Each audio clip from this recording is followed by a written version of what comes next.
Mesdames et messieurs, bonjour et bienvenue dans cette édition spéciale de votre émission À votre écoute. Aujourd'hui, nous allons parler de plusieurs préoccupations de nos étudiants et pour en parler, nous recevons le docteur Lobo Clément. Il est le chef des services innovation pédagogique et usage du numérique. Docteur Lobo, bonjour. Bonjour Ange. Alors, nous irons déjà dans le vif du sujet. Comment et vers qui faire déjà les réclamations des étudiants? D'accord. Quand les étudiants ont des réclamations, ils doivent d'abord s'adresser à pédagogie, au service pédagogique qui gère tout ce qui est réclamation et contenu de cours.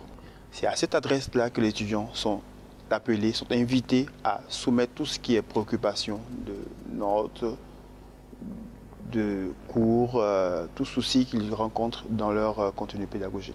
Alors, après la session, la deuxième session de composition pour les étudiants du semestre 2, il y a eu plusieurs réclamations. Et quels sont les points sur lesquels les étudiants s'attardent? Ok. En effet, il y a eu plusieurs points de réclamation. Nombre d'étudiants veulent connaître leurs notes. Ils parlent de la méthode de calcul. Beaucoup d'étudiants ont des soucis parce qu'ils ont été absents à des évaluations.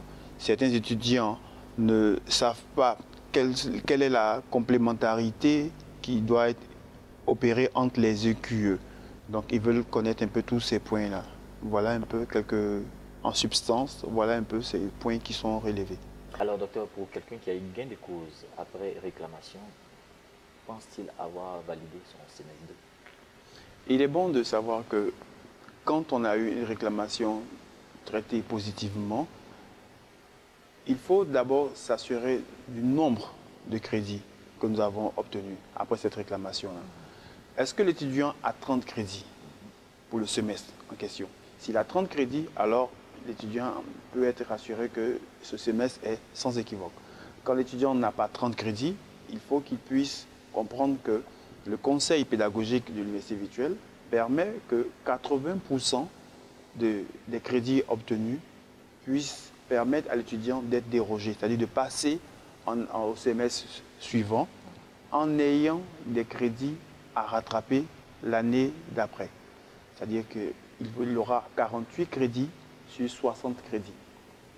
48 crédits sur 60 crédits, c'est ce qui fait les 80%. Donc, quand un étudiant qui a 48 crédits sur 60 crédits, il est sûr qu'il peut passer au semestre 3 sans souci. Mais quand les étudiants du semestre 1 devront composer, ou du semestre 2 devront composer, il faudra qu'ils viennent composer dans les matières où il n'a pas obtenu 10 de moyenne. Alors, pour des cas d'absence, par exemple, comment est-ce que l'étudiant s'y prend pour pallier à cela? D'accord. Pour des cas d'absence, c'est normal que des étudiants puissent être malades et tout. Quand cela arrive, l'étudiant doit pouvoir produire au service scolarité toutes les pièces justificatives de son état de santé pendant que les évaluations avaient cours. Parce que dans notre système, nous faisons des évaluations continues. Donc chaque semaine, il y a des devoirs de maison qui sont organisés et les étudiants doivent y prendre part. C'est ce qui constitue leur évaluation continue qui compte pour 40%. Quand un étudiant a manqué cette partie, cette évaluation, il doit produire les pièces justificatives avec bien sûr l'administration qui a certifié cela. Et il soumet cela au service scolarité.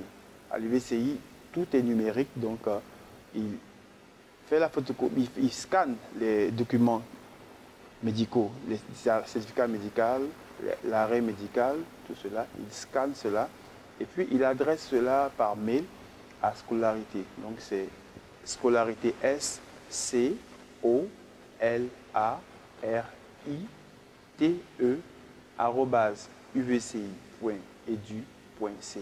C'est ce service de scolarité-là qui est habilité à certifier que les pièces soumises par cet étudiant sont des pièces valables et le service scolarité nous envoie au service de la pédagogie le cas de cet étudiant-là et puis nous en tenons compte dans les délibérations, l'étudiant n'est pas pénalisé. Alors, je souris parce qu'il y a une préoccupation d'étudiant ici qui dit suite à une indisponibilité d'ordre médical, j'étais absent au cours du 11 novembre 2017 jusqu'au 4 décembre 2018 et du 6 janvier 2018 au 7 février 2018, et raison pour laquelle je n'ai pas pu me présenter à mon examen du 6 janvier 2018. Je vous remercie de bien vouloir accepter l'annulation des devoirs pendant mon absence. Alors, ce qu'il faut comprendre, c'est que l'étudiant ne demande pas qu'on annule le devoir. L'étudiant, il a été indisponible. S'il a les preuves médicales qui attestent son état de santé pendant que nous étions en pleine évaluation, il soumet, comme je le disais tantôt, toutes les pièces justificatives au service scolarité. Le service scolarité atteste de l'originalité de ces pièces et nous signifie le cas de cet étudiant. Et c'est le service scolarité en fait qui intercède, parce que le service scolarité fait la vie universitaire, qui présente le cas et nous devons tenir compte de l'observation du mail, de la correspondance du service scolarité, et l'étudiant est épargné de tout ce qui est pénalité dans les évaluations continues. Mais quand il s'agit d'un examen, cet étudiant doit comprendre qu'on ne peut pas annuler comme ça un examen, parce que l'examen, c'est tout le monde qui le fait. Donc, pour l'examen, cet étudiant sera certainement épargné en cas de redoublement ou bien en cas de renvoi, parce qu'il a pu produire les pièces justificatives. Donc, s'il y a une pénalité au niveau de la scolarité, c'est à ce niveau qu'il sera épargné, mais il viendra, comme la session le permet, en session de rattrapage pour venir composer comme tous les autres. La session de rattrapage est faite à cet effet-là. La session de rattrapage est faite à cet effet et les étudiants doivent-ils produire ces documents avant, je vais dire, la délibération, ou après la délibération, ils peuvent toujours produire ce type de documents? Non, les étudiants ne doivent pas attendre. C'est-à-dire, dès que l'état de l'étudiant le permet, il soumet ces différentes pièces. Vu qu'il ne se déplace pas physiquement, je veux dire, il n'y a plus de contraintes. Il peut être convalescent et ne pas vouloir, peut-être ne pas pouvoir se déplacer. Donc ce qu'il fait, il voit un de ses proches qui va scanner ces documents et puis à travers lui son mail, il adresse cela au service de la scolarité. Donc je dis, la contrainte du déplacement physique pour l'étudiant est vraiment allégée grâce au service du numérique au système du numérique dans lequel nous sommes. Eh bien, nous allons allègrement vers le semestre 3. Docteur Lobo, quelles sont les conditions d'admission au semestre 3? Ok, pour les conditions d'admission, je le disais tantôt, il faut 60 crédits. Parce que nous venons de passer 2 semestres. Le semestre 1, il fallait 30 crédits. Le semestre 2, il fallait aussi 30 crédits. Donc, un étudiant qui a obtenu, au cours de toutes les évaluations faites à l'UECI, qui a obtenu ses 60 crédits sur 60, il est sûr qu'il passe au semestre 3 avec zéro quiétude, zéro inquiétude.